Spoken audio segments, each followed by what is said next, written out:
Hey guys, how's it going? I'm the Duke of Italy, your favorite lo-fi music YouTuber, and welcome back to another album review.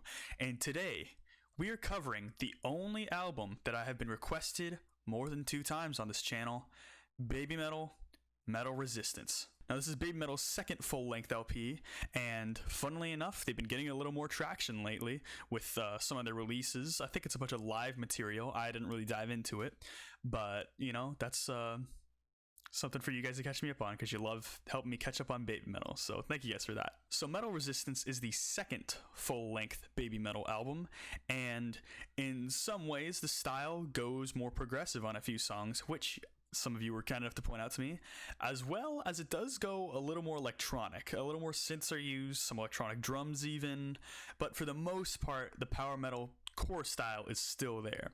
And you know what? Let's just get into the track list, not much else to cover. So we start off with the song Road of Resistance, and just gonna put it out there right now, once this song is introduced to me, it immediately became my favorite Babymetal song. So there are a few reasons for that, and one, because this song is featuring 2 very amazing musicians. Now those musicians are Sam and Herman Lee from Dragon Force. Now, I don't mention them a lot, but Dragon Force's first album is one of my favorite albums. That thing is packed to the brim with energy, so the influence they brought on this album was pretty amazing. I gotta admit it. And you can really tell their influence here because the opening has these really bright guitars and just really iconic Dragon Force isms. But you still have the Kami band, which adds these sort of metalcore chugs underneath, which, you know, on their own aren't that appealing to me, but with the more Dragon Force instrumentation over top, it's pretty great stuff. In the intro, you get a blast beat from the drums, which, you know, I mean, I love black metal, so whenever they show up in a sparing way, the impact is real. I'm gonna be honest, once the blast beat passes through, it sounds a lot like Through the Fire and the Flames, which I'm not gonna claim plagiarism or anything, but it is a little suspect.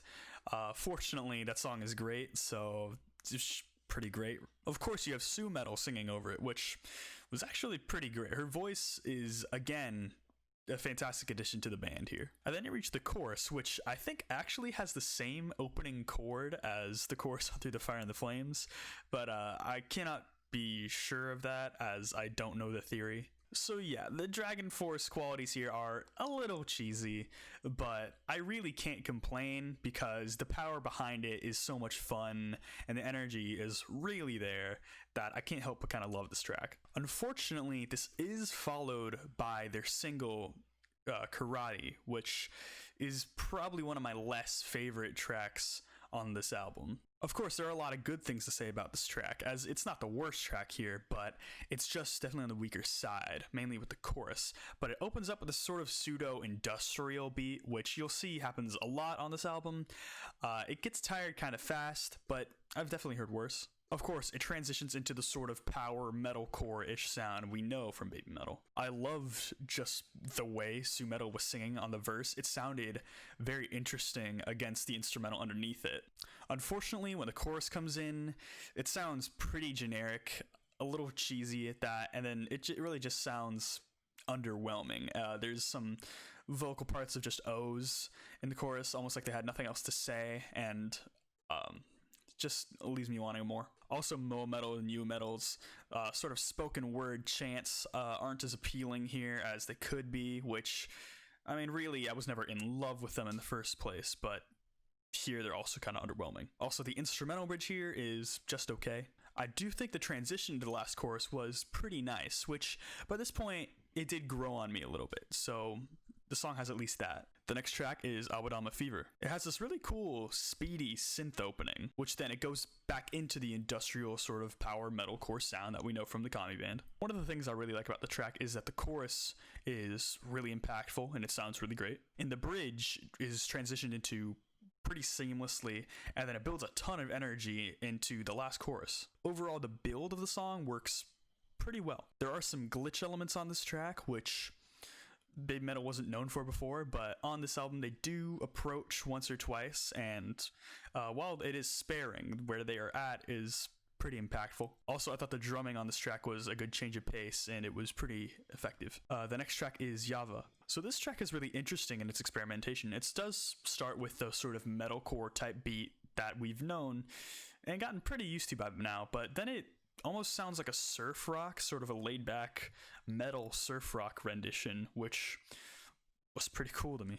Yeah, the song reminded me of if Ghost was less doomy and a little more, I guess, power metal-y here. I thought the instrumental breakdown was a little generic, and they have gotten a little tired for Babymetal, but the vocal bridge I thought was pretty great, and it kind of picked the song back up. The next song, I don't want to attempt to say, so it's spelled like the Dean Martin song, so here you go. So it starts off with this clean singing from Su Metal over this rather industrial sounding beat, which was pretty cool. It was spacey, it was effective, quite beautiful. But then it goes into full-scale power metal. And normally the instrumental breakdowns I think are a little tired, cheesy on a Babymetal track, but the one here was quite effective as the chops of the Kami band are really shown. The guitar solo was super well, and then it goes right back into the chorus, which is another case of it being effective on this album. And this was one of my more favorite tracks on the album. Unfortunately, this is followed by one of the two worst tracks on the album, Metataro. This song immediately left me confused. It had this sort of marching electronic rhythm. It was incredibly bizarre, and I appreciate the diversity in your tracks, but it's just, I was so confused for the first 2 minutes. I think the instrumental was very lacking here.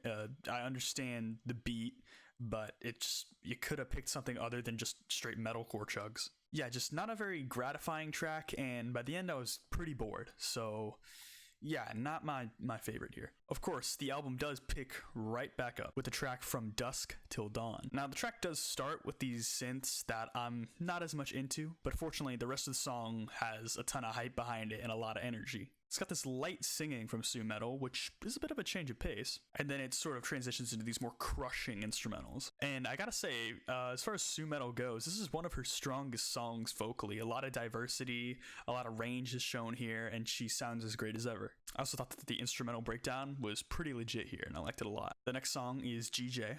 The song has a lot of little spoken word snippets, and they have a lot of energy. The singing, which, correct me if I'm wrong, but it sounds like they're from Mo Metal and U Metal, which is cute and actually as effective as it's gotten. And I could hear the double kick drums at a few points in the song, which they don't show up that much in Babymetal's music as far as I've heard, but they were used really well here. And then, of course, the song has another metalcore breakdown, but the little spoken word bits help. So it's not as bad as it would be. The next song is Cis Anger, might be Sister Anger, I'm not sure. I think it is a reference to the widely praised Metallica album. But that would make sense, as the instrumental here is pretty thrashy, which I love where Babymetal is exploring here. It is a little foreign from how they've sounded before, and I can appreciate a good thrash metal track. Honestly, as the song goes on, the vocals aren't as flattering as they could be, but there is a blast beat towards the end, which, you know how I feel about those. So yeah, pretty decent track overall. And now we get the ballad track, No Rain, No Rainbow. So it starts off with piano and strings, which is pretty alien to what we've heard so far. I could expect piano on a depressive suicidal black metal song, or something that isn't metal at all. But this song, you get some power metal added in eventually. And I am pretty glad that a ballad is on this track. I think that Babymetal could have done with a ballad, and if they sounded good, it would add to the album. Fortunately, I was correct. In the backing drums underneath, stylistically, some might see them out of place, but the way they're used would be typical for a power metal song, but with the ballad construction, it's just really interesting underneath. And while the guitars do chug away here, they are in a more effective way that's a little hard to explain. I was expecting this song to sound a little like Starfire by Dragon Force, but nope, it was just a ballad that built and built and built with the power metal, and then the song eventually ended. Which the song does eventually end. It does drag just a little bit. And now we reach another one of my most favorite songs on this album, Tales of the Destinies. So the song starts incredibly noisy, which reminds me a little bit of Gimme Chocolate. But then eventually the instrumental goes into classic medieval style power metal, which was pretty dope. It sounds awesome. And then I was already ready to call this one of the best tracks in the album, but then it has like a prog beat switch of like just like these sort of off-kilter beats, almost like Gentle Giant-esque, or Mastodon, especially on the last Baron if you want a little more recognizable band. There's a little bass solo, or it sounded like a bass solo, which was very effective. It showed a lot of chops. The only thing I don't like on this track, I think the Babymetal's usage of synths here, not as effective as they could be. These are some neo-prog synths, and if there's anything I'd cut from neo-prog, it's the synths. But yeah, this song was kind of incredible. And this leads into the track The One, English version.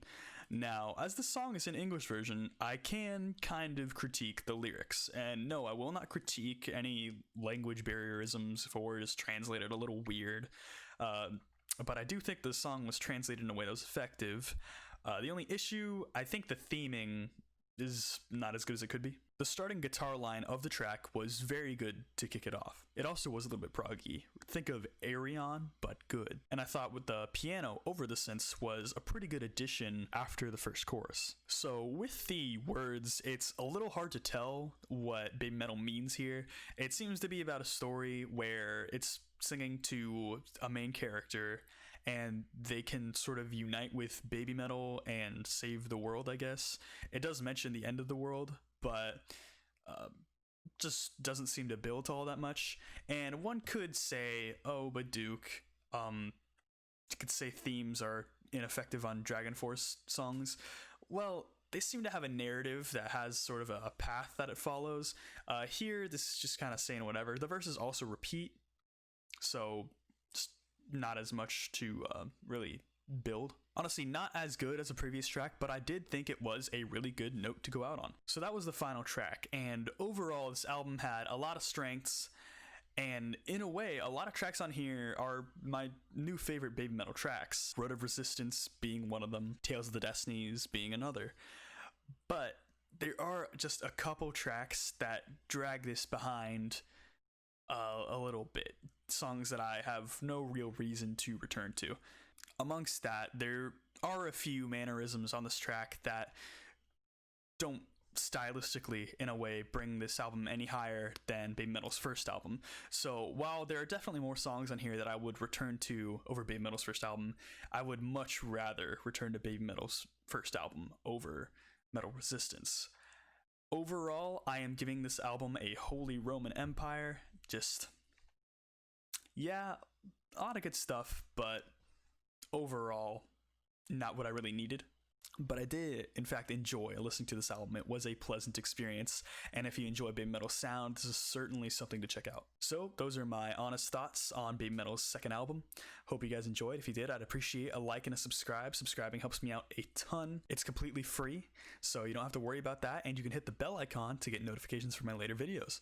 Also, if you guys have any comments, questions, or concerns, go ahead and comment down below or hit me up on my social media links. I will respond to you guys pretty much every time. I love communication. It is absolutely key on this channel.